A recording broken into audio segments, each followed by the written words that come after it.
You may have heard, independent engineering studies concluded Maine Water needs to replace a 136-year-old water treatment facility that sits exposed in the floodplain of the Saco River.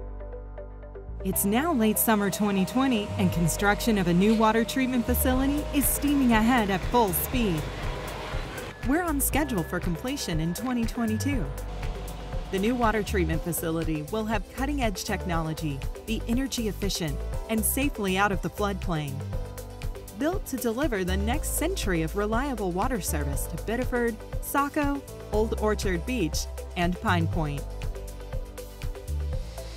Maine Water is keeping you informed, as promised, on all progress. And when we're done, your fresh, clean drinking water will cost you about a penny a gallon. It's hard to imagine a better value.